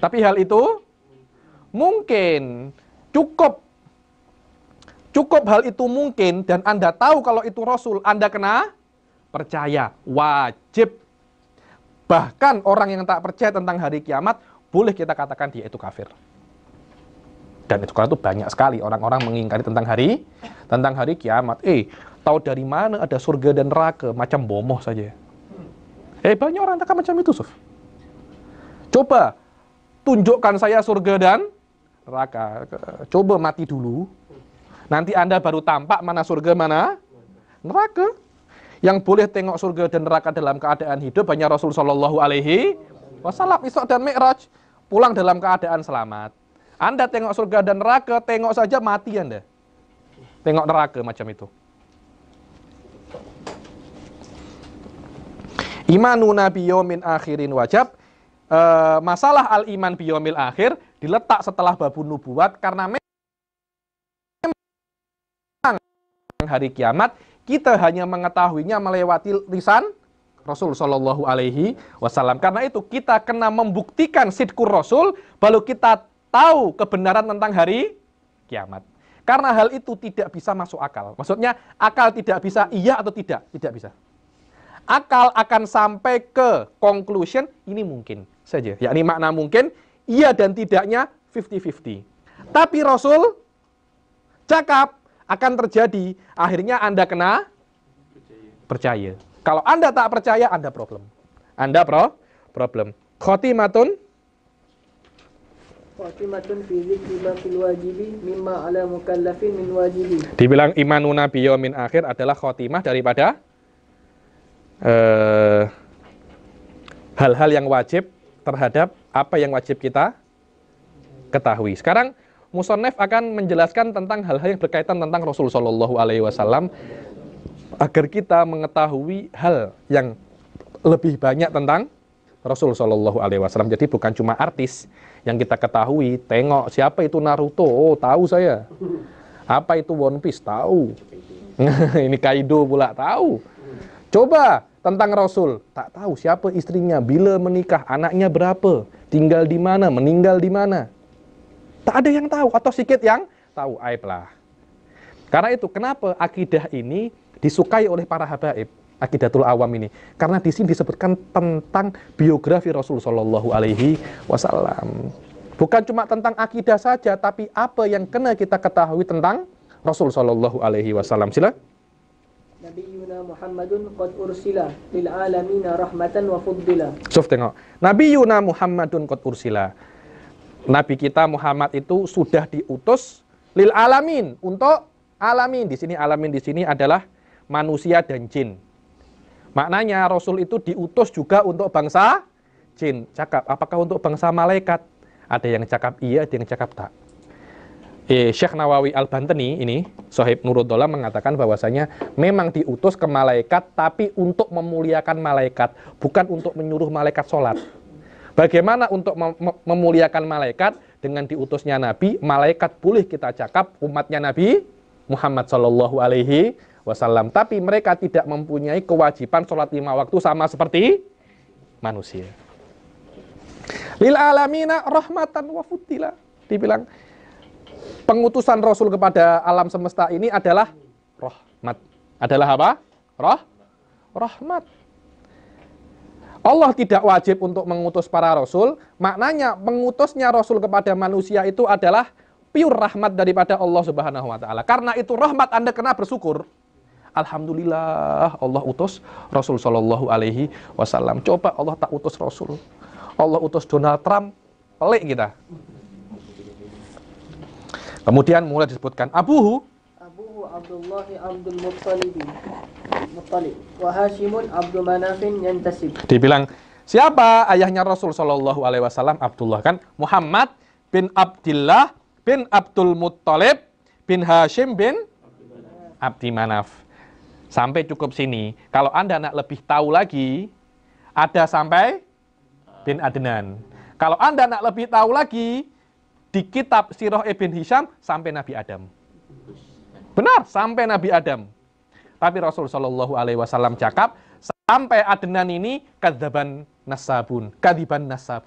Yang benar hanya sampai Adnan. Setelah Adnan itu kita tak syur lah, tak syur. Saya pernah tengok di Sirah Ibn Hisham dulu saya belajar itu sampai Nabi Adam. Alamak, saya bilang sampai Nabi Adam. Sampai Nabi Adam. Tak tahu ada berapa. Anda boleh cek di dalam nasabnya Rasulullah Shallallahu Alaihi Wasallam sampai Nabi Adam. Wa ummuhu Aminatul Zuhriyah. Siapa nama maknya Rasul Shallallahu Alaihi Wasallam? Sayyidah Aminah. Siapa nama murdiatuhu? Halimah As-Sa'diyah. Ayo. Mauliduhu bi Makkatal Aminah. Di mana dilahirkan Rasul? Allah, ini apa namanya, kuis untuk budak-budak kecil. Karena itu akidah ini seharusnya untuk budak-budak kecil. Tapi kita sekarang walaupun besar masih macam mana? Kecil. Karena itu belajar akidatul awam. Seharusnya kita ini belajar akidatul khawas. Bukan akidatul awam. Tapi semacam mana? Zaman sudah macam ini. Kita lebih senang belajar akidah Facebook atau akidah Instagram daripada akidatul awam. Nak macam mana? Ayo. Wafatuhu bi Thaibatal Madinah. Bi Thaibatal Madinah. Kata-kata Thaibah itu adalah nama lain daripada Madinah. Mauliduhu bi Mekkah, wafatuhu bil Madinah. Dikatakan orang-orang Yahudi itu sebelum datangnya Rasul sallallahu alaihi wasallam, ya'rifunahum kama ya'rifuna, ya'rifunahu kama ya'rifuna. Tahu semua orang-orang Yahudi itu. Namanya Ahmad, macam dihafalkan macam anak-anak kecil. Tapi ketika Rasul datang bukan dari bangsa Yahudi tapi dari bangsa Arab, mereka semua kufur, tak mau. Itulah yang namanya togho wal kibir, kesombongan yang melebihi batas. Karena Allah tak wajib mengutus nabi daripada bangsa Yahudi. Mereka macam semua nabi dari setelah Nabi Ibrahim semuanya dari bangsa Yahudi. Ismail saja yang tak dari bangsa Yahudi, dari bangsa Arab. Ishak ke belakang semuanya bangsa Yahudi. Mereka macam confident. Ini kalau datang pun pasti dari bangsa Yahudi karena semua nabi dari bangsa Yahudi. Ternyata dari bangsa Arab. Mereka kecewa. Akhirnya kafir. Dalam sejarah dakwah Nabi 23 tahun lebih, yang beriman daripada Yahudi tak sampai 5 orang. Sampai. Orang Kristen banyak, orang Yahudi hanya beberapa saja. Itu pun rata-rata masih kecil. Yang sudah tua sudah tak boleh beriman lagi. Ayo. Atamma qabla al-wahyi al-arba'ina wa umruhu qad jawaza sittina. Dibilang atamma qabla al-wahyi arba'ina. Dibilang Rasul Shallallahu Alaihi Wasallam sudah menyempurnakan 40 tahun sebelum datangnya wahyu. Dan umur Rasul ketika dipanggil oleh Allah sudah melebihi 60 tahun. Ayo. Wasab'atun auladuhu. Anak-anaknya ada 7. Kata-kata aulad itu anak. Kalau anak laki-laki namanya apa? Bukan, anak laki-laki namanya ibn. Atau zakar boleh. Anak perempuan namanya binit. Tapi walad itu boleh, itu anak. Boleh laki-laki, boleh perempuan. Karena itu, auladnya 7. 3 laki-laki, 4. Ayo. Wasab'atun auladuhu. Faminhumu salah satun minadzukuri tufhamu. Anaknya Rasulullah Shallallahu Alaihi Wasallam ada 7. Dari 7 itu 3 adalah laki-laki. Ayo, siapa namanya? Karena itu pertama namanya Qasim.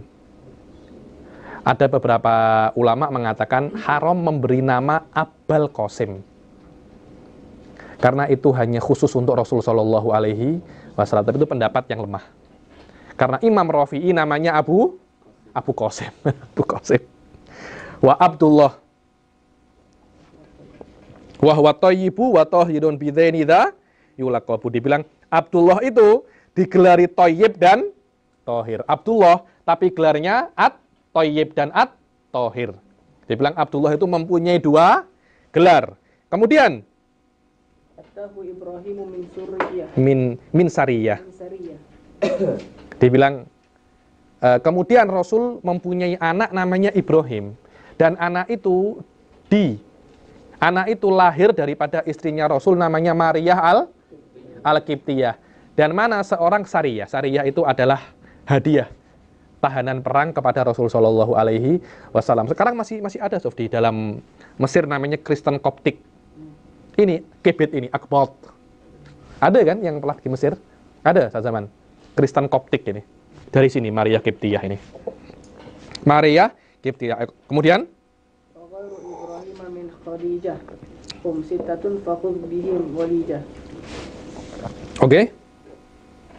Wa ghairu Ibrahim min Khadijah. Dan selain Ibrahim itu daripada Khadijah, ayo.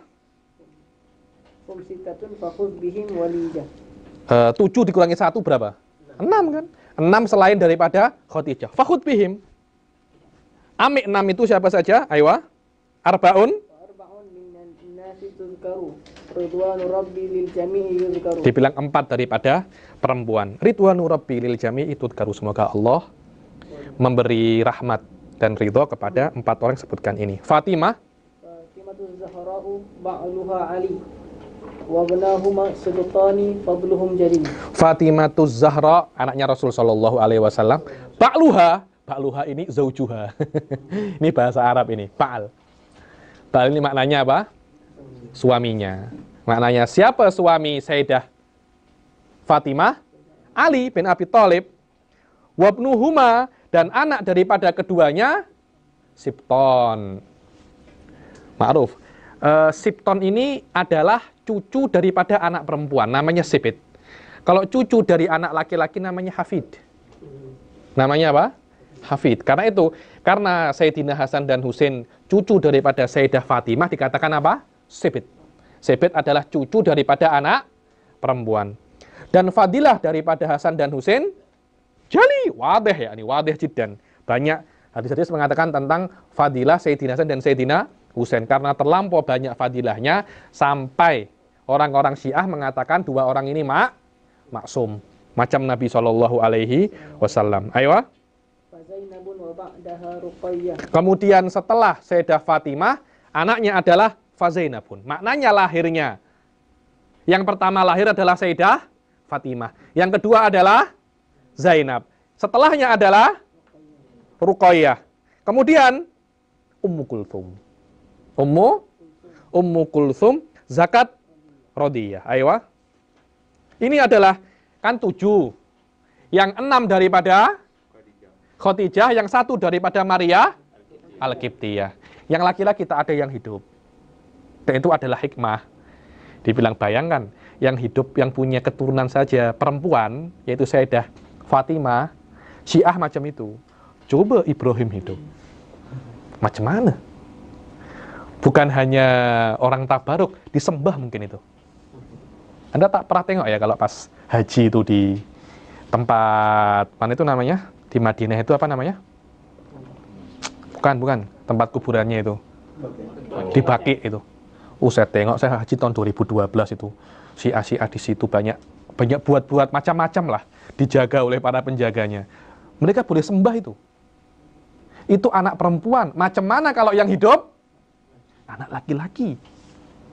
Karena itu ada hikmah anaknya Rasul itu yang laki-laki tak hidup. Karena itu Allah mengatakan, makana Muhammadun aba ahadin mir rijalikum.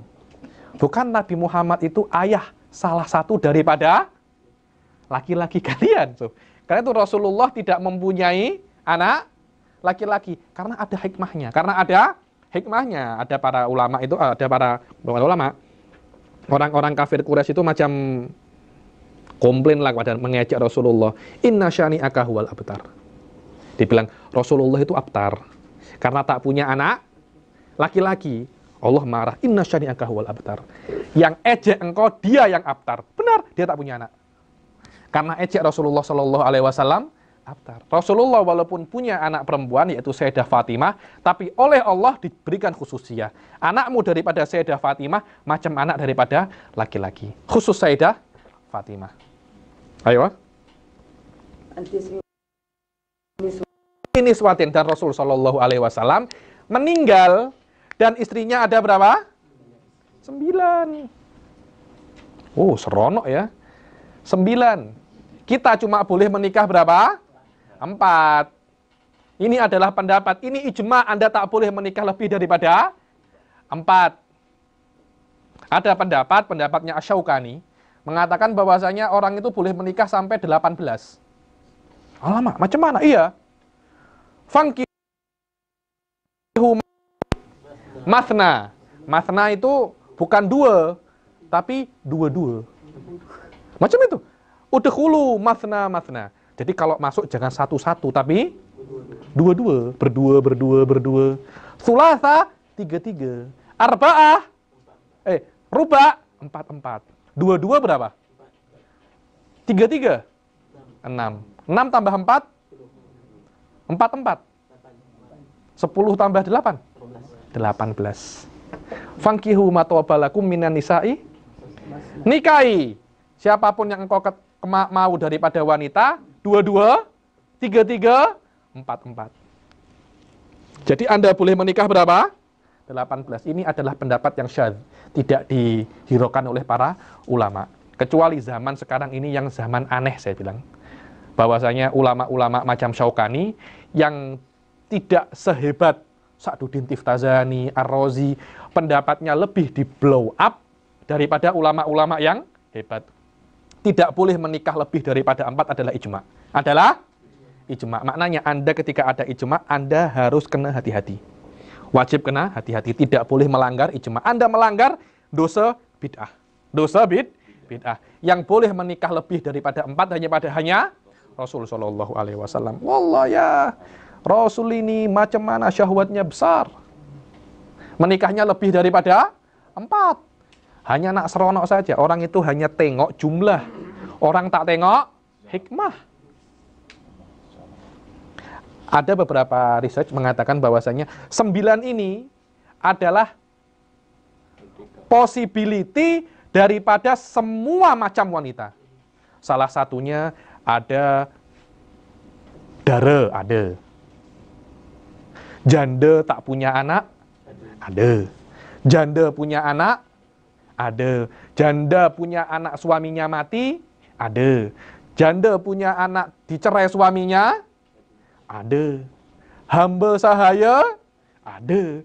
Jadi semua possibility wanita yang boleh terjadi, yang boleh Anda nikahi, Rasulullah sudah pernah menikah. Maknanya, oh, saya menikah dengan janda Habib. Tengok Rasul dengan fulanah. Bagaimana hidupnya? Habib, saya menikah dengan Dara.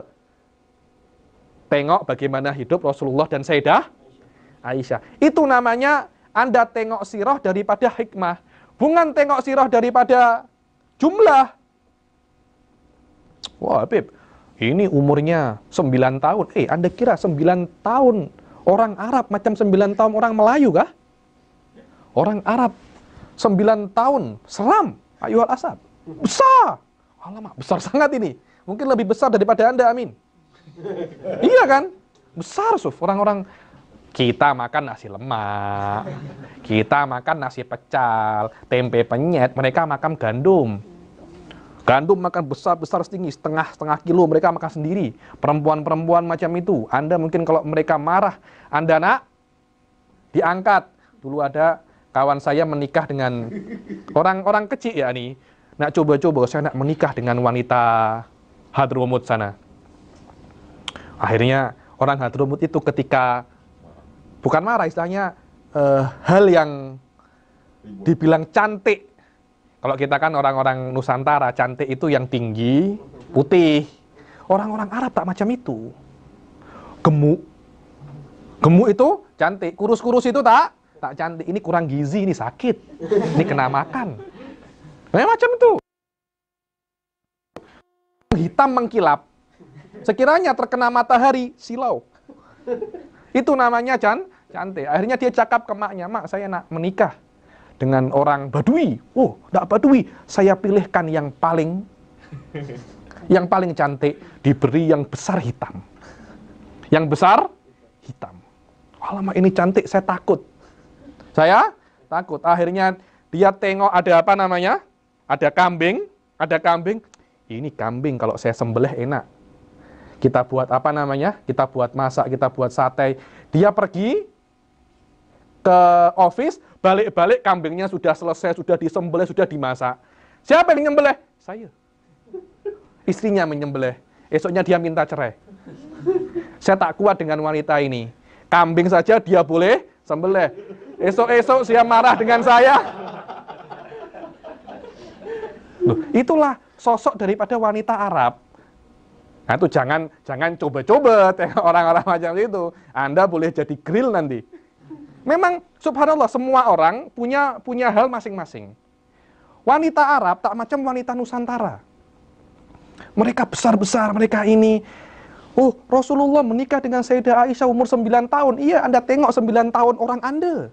Anda tak tengok orang Arab sana. Orang Arab sana ketika 9 tahun sudah power. Sudah power karena tolak ukur menikah bukan umur, tapi kekuatan. Mampu atau tak. Kalau Anda mampu umur 9 tahun, Anda boleh menikah. Mampu atau tak. Bila-bila orang 9 tahun, pandai. Bila-bila bodoh, saya pernah bertemu dengan orang 9 tahun, pandai macam setan. Oh, pandai sangat orang ini. Bekerja macam ini, semua satu kedai dia urus, dia buat. 9 tahun. Saya pun tak boleh macam dia. 9 tahun. Saya tengok kelas-kelas 9 tahun ini ketika matematik, dia boleh kerjakan macam Einstein. Alamak, saya pun tak paham ini kerja apa. Maknanya, kemampuan orang itu berbeza-beza. Ada yang best, ada yang tak best. Umur itu hanya sebagai penunjuk. Karena itu di Islam, tidak ada menikah kena umur 15 tahun, kena umur 18 tahun. Tak ada macam itu. Tolak ukur menikah kemampuan. Kalau Anda mampu, Anda menikah. Kalau hatta umur Anda 30 tahun, tapi kalau Anda masih macam budak kecil, Anda masih belum mampu menikah. Umur 30 tahun, nak buat tes saja tak boleh. Nak goreng telur saja tak boleh, Anda masih belum boleh menikah. Belajar dulu. Itulah tolak ukur apa namanya? Menikah mampu dan tak mampu. Karena itu, mengetahui istri Rasulullah adalah Anda belajar terhadap apa yang Rasulullah buat terhadap segala potensi wanita yang mungkin Anda nikahi. Ini Anda kena belajar sirah semacam ini. Bukan Anda ketika tengok istri Rasulullah, Anda cari problem. Itu Anda ini macam lalat. Yang ada di setiap tempat yang kotor. Yang kotor. Kalau memang Rasulullah itu syahwatnya besar, kenapa pilih janda? Tengok umurnya berapa? 60 tahun, 65 tahun, anak sudah 4. Kalau memang syahwatnya besar, pasti akan pilih yang darah-darah, yang cantik-cantik. Tak yang tua-tua, yang atuk-atuk. Kenapa? Ini bukan menikah, tapi perintah daripada Allah. Dan semakin banyak istri, problem semakin banyak. Kalau Rasulullah, problem menjadi syariat. Karena Rasulullah akan handle. Anda tengok macam mana Rasulullah handle. Kalau Anda nak minal muwahhidin, maknanya menikah hanya satu. Minal muwahhidin ahlu tauhid. Menikah hanya satu, yang alaihanah ya wa alaihanamut. Anda tengok Rasulullah dan Siti Khadijah. Semua possibility sudah ada. Itulah hikmah daripada Rasulullah menikah. Kenapa pilih Ummu Salamah, kenapa pilih Juwairiyah, kenapa pilih ini, kenapa pilih ini. Juwairiyah itu kalau tak silap anak daripada musuh Rasul Shallallahu Alaihi Wasallam dulu. Maknanya, macam mana kalau saya menikah, ayah mertua saya marah dengan saya. Tengok saya macam tengok najis saya ayah mertua saya ini. Ada tengok coba bagaimana Rasulullah bermuamalah dengan ayah mertuanya daripada Juwairiyah. Macam itu. Semua sudah ada ayuhal asab. Cuma tinggal nak atau tak nak. Mau husnudon atau tak nak, husnudon saja. Sila?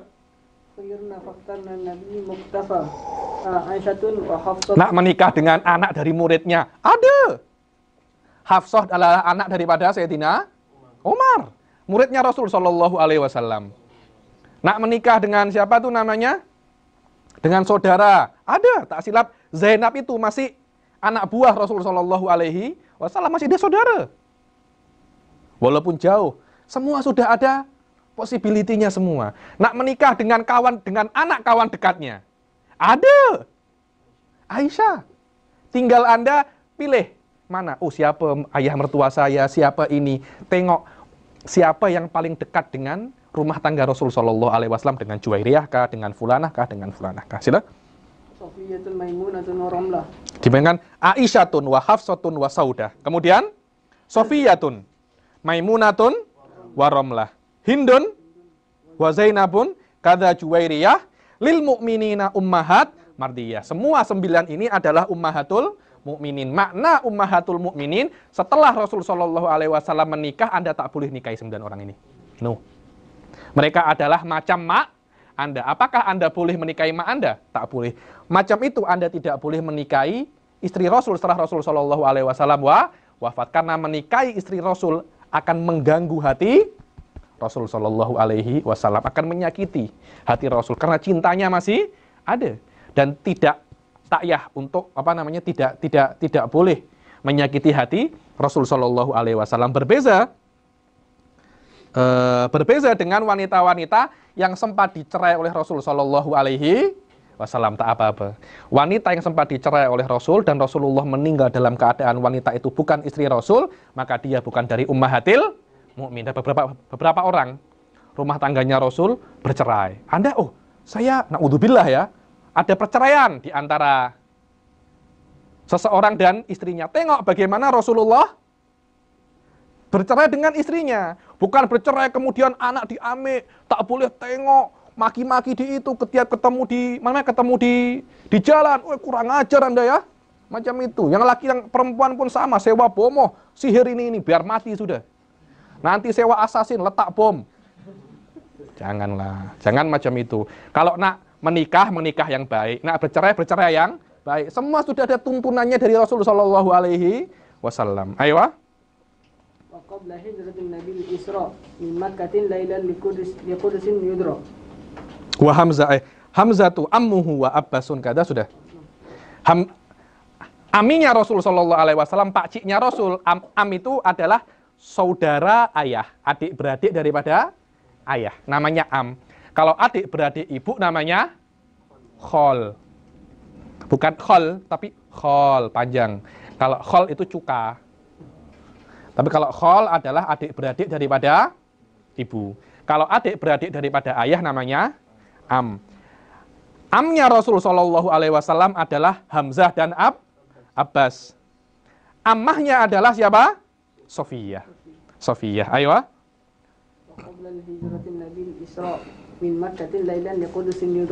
Dibilang waqabla hijratin. Jadi sebelum hijrah Nabi Shallallahu Alaihi Wasallam terjadilah Isra dan Mi'raj. Ini wadih ya, ini kisah Isra wan Mi'raj. Anda sudah dengar setiap tahun penceramah-penceramah di Isra dan Mi'raj. Ceritanya Anda boleh baca sendiri macam mana daripada Mekah ke Masjidil Aqsa, dari Mekah ke Masjidil Aqsa, dari Masjidil Aqsa ke langit ke-7, dari langit ke-7 ke Sidratil Muntaha, dari Alamun Nasud ke Alamul Malakut, kemudian ke Alamul Lahud. Semua itu boleh Anda pelajari, Anda baca secara detail. Dan saya tengok para dai-dai di Malaysia ini, Masya Allah, kalau cerita macam itu, kalau cerita masalah itu tak kurang satu huruf pun, yakni lengkap dari awal sampai akhir. Dibilang wa qabla hijratin nabiyil Isra min Makkata lailan liqudsin yudra. Dibilang Isra daripada Mekah ke Baitul Maqdis. Wa ba'da Isra'in urujun lisama. Kemudian setelah Isra, Rasul sallallahu alaihi wasallam uruj. Kata-kata uruj adalah su'ud. Apa? Naik ke langit. Hatta ra'an nabiyyu rabban kalama. Ini ada pendapat khilaf, apakah Rasul sallallahu alaihi wasallam benar-benar tengok Nabi? Apakah Rasul benar-benar tengok Allah ketika malam Isra Mi'raj? Ada yang mengatakan iya, ada yang mengatakan tidak. Tapi guru saya Said Foda, pendapat terkuatnya pasal Isra dan Mi'raj itu Rasul Shallallahu Alaihi Wasallam tak tengok Allah Subhanahu wa Ta'ala. Karena kenapa? Karena memang tarkib dan kemampuan badan manusia belum sampai kekuatan untuk ru'yatullah Subhanahu wa Ta'ala. Boleh ru'yatullah, itu khilaf. Jumhur mutakalimin wallahu a'lam banyak yang mengatakan bahwasanya memang Rasul sallallahu alaihi wasallam tengok Allah, tapi banyak juga mutakalimin Rasul tak tengok Allah Subhanahu wa Ta'ala. Bilang, apakah engkau tengok Allah? Nurun ana arah. Aku cuma tengok cahaya. Apakah Anda boleh tengok cahaya? Coba matahari, boleh tengok Anda? Pasti. Macam ini kan? Kata-kata nurun ana arah, walaupun para ulama mengatakan Rasul melihat Allah, tapi guru saya Said Foda mengatakan itu adalah dalalah bahwasanya Rasul tak tengok Allah Subhanahu wa Ta'ala. Ini adalah khilaf. Anda boleh percaya dua-duanya, tapi Anda kena percaya bahwasanya ada malam Isra dan Mi'raj. Kemudian apakah di malam Isra dan Mi'raj itu Rasulullah ke surga, ke neraka, tengok ini, itu adalah detail. Itu adalah apa? Detail. Detailnya itu hanya ulama yang boleh. Orang-orang awam hanya kena apa? Ijmal saja. Rasul Isra dan Mi'raj di langit ke-7, kemudian menerima perintah sholat 5 waktu. Kemudian bagaimana cara merintahnya, nanti macam mana menaiki Jibril kah, buruk itu modelnya macam mana, ataukah macam superbike, atau macam mana. Oh, ada yang mengatakan buruk itu modelnya macam bagel, himar, macam ini tak. Itu hanya tafasil dan detail di dalam ilmu akidah. Itu tak wajib Anda yakinin. Anda wajib meyakini bahwasanya Rasul itu Isra dan Mi'raj. Bagaimana caranya? Wallahu a'lam. Ayo. Min ghairi apa? Hatta ra'an nabiyyu rabban kalama min ghairi kaifin. Kaif ada min ghairi kaifin. Tanpa ada kaif. Bagaimana? Wallahu a'lam. Nanti bila-bila saya akan jelaskan apa itu makna ru'yah dan apa itu makna kalam. Saya sudah pernah jelaskan di dalam video saya. Anda boleh tengok secara detail di situ. Dan ada video saya di Jinan TV atau di mana namanya website IC ada semua. Saya menjelaskan hampir 1 jam tentang apa makna tengok Allah dan apa makna kalamullah. Apa makna Allah itu berbicara dengan Nabi Musa. Bukan sifatnya Allah, tapi cara berkomunikasi dengan khilaf antara Maturidiyah, Mu'tazilah dan Asy'ariyah. Ayo. Yang mana di dalam Isra dan Mi'raj itu Rasul Shallallahu Alaihi Wasallam menerima perintah daripada Allah 5 sholat setelah mendapat 50, Rasulullah minta diskon sampai berapa? 5 saja. Ayo. Wa ballaghal ummata bil isra'i wa fardi khamsatin bilam tira'i. Dibilang dan Rasul Shallallahu Alaihi Wasallam cakap, bayangkan Suf, dulu itu masih sikit yang beriman kepada Rasul, masih sikit saja di Mekah, terus tiba-tiba kumpulkan semua orang, kenapa? Saya baru Isra dan Mi'raj. Kira-kira nak percaya tak? Banyak orang murtad, tak percaya. Gila ini sudah sekarang sudah bukan hanya mengaku Nabi, mengaku tengok Allah lagi, Isra dan Mi'raj. Gila, tak sampai 1 malam dibilang di dalam sebuah riwayat Rasul hilang dan kembali lagi sekejap saja. Dibilang sampai kasurnya itu masih hangat. Loh, Anda kalau tinggalkan kasur masih hangat kemudian Anda balik lagi masih hangat, maknanya Anda masih cuma sekejap. Rasulullah ke Baitul Maqdis, sholat, tengok ke langit ke-7, bertemu Allah, menerima perintah, bolak-balik, terus balik lagi. Tilamnya masih panas. Macam mana, nak percaya macam mana?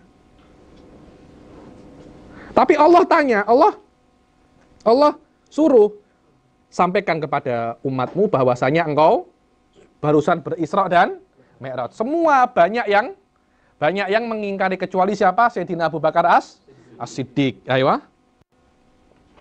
Wa ballaghal ummata bil isra'i wa fardi khamsatin bilam tirai. Dan dari situ Rasul mengatakan bahwasanya setelah Isra dan Mi'raj Allah memberikan kepada saya untuk menyampaikan kepada umatku bahwasanya wajib sholat 5 waktu. Qad faza siddiqun bitasdiqin lah. Dan Sayyidina Abu Bakar Siddiq faza itu maknanya berjaya, karena ketika semua menolak Sayyidina Abu Bakar membenarkan. Ini berat, Suf. Berat, tak ada apa-apa. Dulu dia tak ada kuasa, tak ada apa-apa. Percaya. Kan dikatakan as-siddiq, yakni man badara fit tasdiq, yang bersegera untuk membenarkan. Wabil uruji sidku, wabil uruji as-sidku wa fa'ahlah. Dibilang Sayyidina Abu Bakar As-Siddiq percaya kepada Isra dan Mi'raj, wa bisidqi wa fa'ahlah. Dibilang Sayyidina Abu Bakar dengan keyakinannya, dengan kejujurannya bertemu dengan keluarganya dan mengatakan bahwasanya saya sudah percaya kepada Rasul Shallallahu Alaihi Wasallam, dan semua keluarganya mengikuti kecuali ayahnya beriman, Abu Quhafah namanya, tapi tak direct setelahnya. Ayo. Wahadihi aqidatun mukhtasarah. Alhamdulillah, selesai. Inilah aqidatul awam. Wahadihi aqidatun mukhtasarah. Barang siapa yang faham ini, cukup baginya akidah untuk menjadi orang awam. Akan tetapi kalau Anda nak menjadi ulama, nak menjadi mutakalim, ini tak cukup. Ini hanya sebagai batu pertama untuk Anda menaik lebih tinggi untuk memahami akidah ahli sunnah wal jamaah. Wahadihi akidatun mukhtasarah walil awami sahlatun muyassarah. Dulu ketika saya di pondok disuruh menghafal 1 hari. 1 hari hafal. Kenapa? Karena akidah ini sahlatun muyassarah, mudah. Alfatnya pun mudah. Ayo. Nazimun tilka Ahmadul Marzuqi man yantami bisadril masduq. Dan nadimnya ini adalah Ahmad Al-Marzuqi. Nama nadimnya adalah Ahmad Al-Marzuqi, yang mana beliau itu yantami lisodikil masduki, yang nasabnya sampai kepada Rasul. Sudah saya katakan dia Al-Hasani kan? Orang ini apa? Al-Hasani. Karena itu nasabnya kepada Rasul Shallallahu Alaihi Wasallam. Wa dufina bi Makkah. Dufina bi Makkah. Kalau silap dufina bi Ma'la. Dufina bi Ma'la. Ayo. Walhamdulillahi wa sallama ala nabiyyi khairi man qad 'allama. Wal ali wa sahbi wa kulli mursyidin wa kulli man bi khairi hadin. Tadi semua ini hanya hal yang berkaitan dengan khitamul bait. Kemudian as'alul karimah. Amin. Ikhlasal amal wa naf'a kulli man biha qad ishtagol. Dan beliau berminta kepada Allah ikhlas dan apa hal-hal yang menjadikan orang itu tidak bisa ikhlas. Abiyatuha, ayo. Abiyatuha maizun bi'adil jumal bi'addil jummali tarikhuha li hayyu ghurra hayyu ghurrin jummali. Ini adalah ada yang pernah belajar abjadun hawazun? Saya pun tak pernah. Sof, tengok, ini adalah cara para ulama untuk membuat jumlah. Sof, berapa jumlah nadom ini dibilang maizun? Dibilang di sini Syekh Nawawi Al-Bantani mengatakan ada du abyati hadhil akidah sab'atun wa khamsun, 57. Bi ada di hurufi maiz fal mim bi arba'in. Maiz, mim itu sama dengan berapa? 40. Wal ya bi asyrah. Ya berapa? Asyrah 10. Zai 7. 10 tambah 40 tambah 7 berapa? Di awal 57. Oke. Tarikhuha li hayyu ghurrin jummali. Bila saya selesai membuat nadem ini, berapa tahun ke berapa? Macam jumlah huruf li hayyu ghurrin. Li hayyu ghurrin. Dibilang sanah taman wa khamsin wa alaf wa mi'aten, 1258. 1258 adalah jumlah angka yang ada di dalam huruf li hayyu ghurrin dengan uslub jummal al-kabir. Jummal al-kabir. Fa innal lam bi 30. Hitung. Lam berapa? 30. Fa innal lam bi 30 wal ya bi asyrah. Bi asyrah. 30 tambah 10 berapa? 40. Oke. Wal ha bi tsamaniyah. Wal ha bi tsamaniyah. 8. Berapa? 48. Ya berapa? 10. Ghain alaf. Warra mi'aten, kita tulis betul. Lam berapa? Lam 30. Kemudian ya 10. Li hayyu. Ha berapa? 8. Ya berapa? 10. Ghain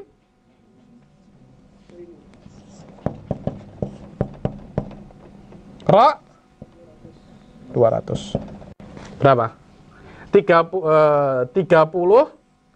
ini 40, ini berapa? 58 kan? Ini 1200. Maknanya 2258. Tak yah cakap tarikhuha alaf wa miten wa thamania wa khamsun. Terlampau lama. Li hayyu ghurrin wantaha. Li hayyu ghurrin jummali. Ayo. Samaituha aqidatan awami min wajibin fid dini tamami. Dan aku menamakan ini adalah akidatul awam. Ayo. Min wajibin fid dini tamami. Dan ini adalah apa-apa yang wajib di dalam agama bitamam. Maknanya sempurnanya ini Anda sempurna kalau Anda boleh mengetahui semua akidah yang ada di sini. Karena seseorang akan menjadi sempurna kalau dia mengetahui apa yang wajib dia yakini. Inilah, dengan ini selesailah akidatul awam. Sila, siapa yang nak tanya?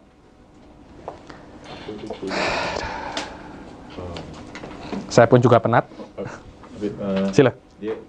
Saya juga ada belajar sikit kitab Sulam Al-Muqtadi dari Syekh Daud Patani. Dia cakap tentang ridah tu. Jadi tentang ridah saya tengok pun serius juga untuk umat Islam tahu. Apa?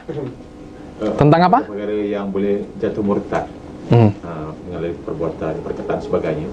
Sebab banyak saya tengok kalau kita tak belajar pun kadang-kadang kita tidak tahu bahawa perbuatan, perkataan dan betul. Jadi kepentingan tu lebih macam mana? Saya kira hal-hal yang menjadikan kita ini kafir atau murtad sebenarnya itu ada bab khas Tapi, Sof tengok ya. Apa yang membuat kita menjadi kafir tidak wajib kita ketahui. Tidak wajib kita ketahui. Karena ada possibility kita buat itu atau kita tak buat. Mungkin Anda tadi cakap, mungkin kita boleh buat. Iya, saya setuju. Mungkin kita boleh buat. Tapi mungkin juga kita tidak buat. Karena ada potensi mungkin buat, mungkin tidak. Ulama tidak menjadikan hal mengetahui mukafirat daripada wajib. Anda cakap sunnah, oh iya memang saya setuju itu. Tapi kita mungkin mengetahui apa yang kafir. Menurut ahli sunnah, orang tidak mungkin menjadi kafir kecuali satu, ingkar maklum minadin biddarurah. Anda mengingkari sesuatu yang diketahui oleh semua orang Islam, awamuhum wa alimuhum, semuanya. Awam yang khawas semuanya tahu, Anda mengingkari, Anda kafir. Saya beri contoh, mengingkari bahwasanya Allah itu ada. Hadza maklum minadin biddarurah. Anda mengingkari sholat 5 waktu itu wajib. Anda mengingkari bahwasanya puasa Ramadan itu wajib. Itu ingkar maklum minadin biddarurah. Tapi kalau ingkar yang laisa makluman minadin biddarurah, itu tak kafir. Contohnya loh ya.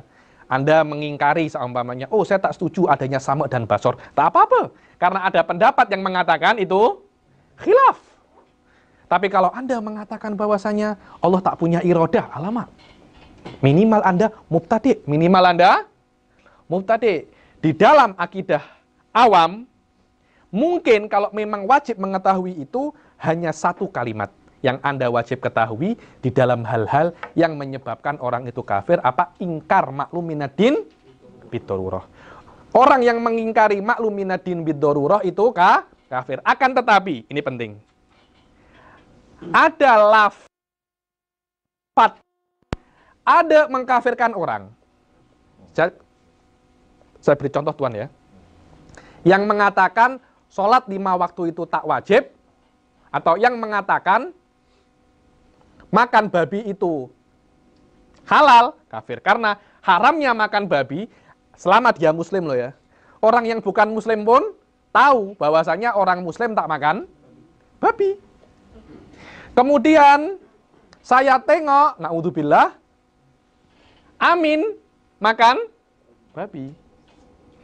Saya cakap, Amin, makan babi haram, Suf. Tak, Habib. Tak, saya tak boleh kafirkan dia.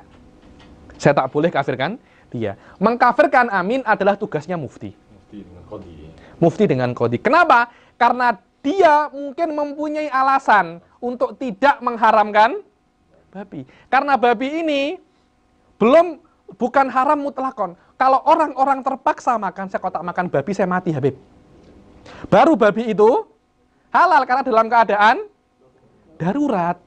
Dan saya tidak tahu apakah ini dalam keadaan darurat atau tidak. Tapi saya boleh kalau tanpa melihat orang yang memakan, saya mengatakan yang menghalalkan babi adalah haram. Yang menghalalkan babi adalah kafir.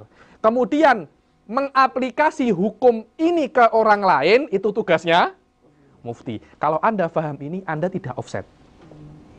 Dan kata-kata pentakfir akan sangat sedikit. Maknanya, takfir bukan tugasnya kita. Tugasnya siapa? Kerajaan. Tugasnya mufti, tugasnya qadhi. Kita tidak punya hak untuk mengkafirkan orang. Apalagi memusyrikan orang. Dan alangkah banyaknya mengkafirkan dan memusyrikan orang pada zaman sekarang. Kekubur sedikit, musyrik. Maulid sedikit, musyrik. Tak percaya ini sedikit, kafir, halal darahnya. Itu bukan tugas Anda. Itu tugasnya mufti. Karena mungkin dia mempunyai uzur untuk berbuat itu. Anda tak tahu. Orang-orang mengatakan, kalau ada Anda tengok orang menyembah Lata dan Uzza, belum tentu dia kafir. Anda tanya dulu kenapa Anda menyembah. Mungkin dia terjatuh. Mungkin dia terjatuh, akhirnya dia macam tersujud. Anda tengok dia sujud. Tak habis, saya tak menyembah. Saya hanya terjatuh saja. Alamak, saya salah faham. Atau mungkin dia bersujud, dia mengajari orang murid-muridnya, sujud itu macam ini. Subhanallah, kebetulan di depannya ada murugen.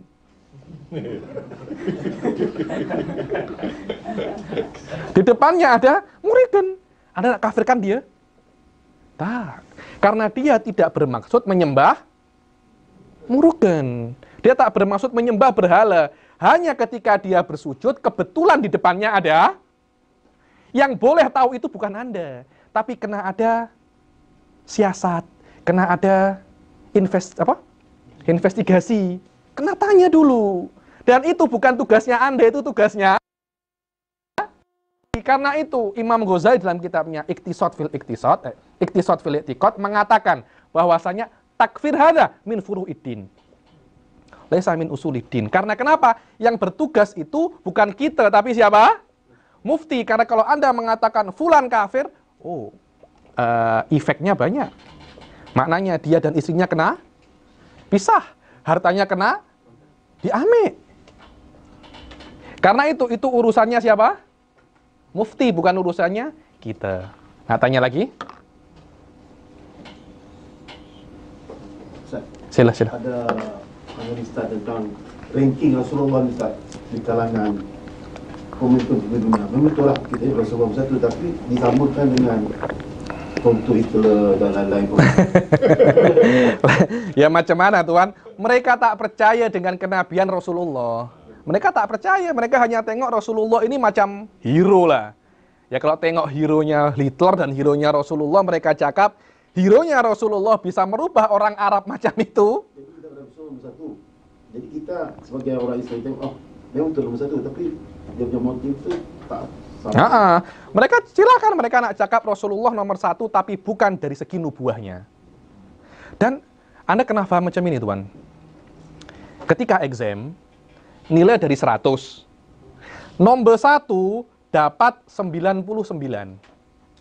Nomor 2 dapat 50. Antara nomor 1 dan nomor 2 itu jaraknya terlampau jauh, tapi tetap yang nomor 2 dikatakan Anda juara 2. Anda juara 2. Jangan dikira juara 2 itu harus satu tingkat di bawah juara 1. Mungkin bertingkat-tingkat atau mungkin sebenarnya tidak ada nilainya. 99 kalau dibandingkan dengan 10 daripada 100 tak ada nilainya. Anda failed. Cuma karena memang Anda ini terbaik daripada yang terburuk. Yang lainnya 9, 8 daripada 100. Macam itu. Rasulullah nomor 1, nomor 2 ini. Iya, nomor 2 ini dari segi yang dibandingkan kena tengok perbandingannya dari apa? Apakah dari segi genius, dari segi apa? Kalau kita Rasul Shallallahu Alaihi Wasallam, kalau kita sebagai umat Islam, nomor 1 adalah Rasul. Nomor 2 siapa? Sayyidina Abu Bakar. Nomor 3 Sayyidina Umar. Nomor 4 Utsman. Nomor 5 Sayyidina Ali. Setelah itu Baqiyah Asyrah Mubasysyarina bil Jannah, kemudian para sahabat, para ulama. Hitler paling baik mungkin di neraka jahanam. Paling baik di neraka jahanam. Wallah itu mungkin dengan tolak ukur mereka sendiri. Saya tak tahu tolak ukurnya apa. Wallahu alam Tuan. Tapi kita macam etika kita, kalau kita menyambutkan Rasulullah dengan orang-orang yang hebat ini tak mungkin Ustaz. Sebab contohnya dia menyambutkan Rasulullah dengan yang saintis hebat. memang. Tapi macam mana Anda nak cakap macam itu dengan mereka? Mereka tuh tak percaya kalau Rasulullah itu Nabi. Di situ problemnya. Mereka sama Rasulullah, saintis juga. Macam Albert Einstein, macam Rasulullah. Apa yang beliau sumbangkan kepada dunia, macam-macam itu. Sama. Mereka tengok itu saja. Ditengok dari situ pun Rasulullah tetap menjadi nomor 1. Apalagi Anda tengok hal-hal yang lain dari segi kepemimpinannya, segi macam-macamnya ya. Wallahu a'lam.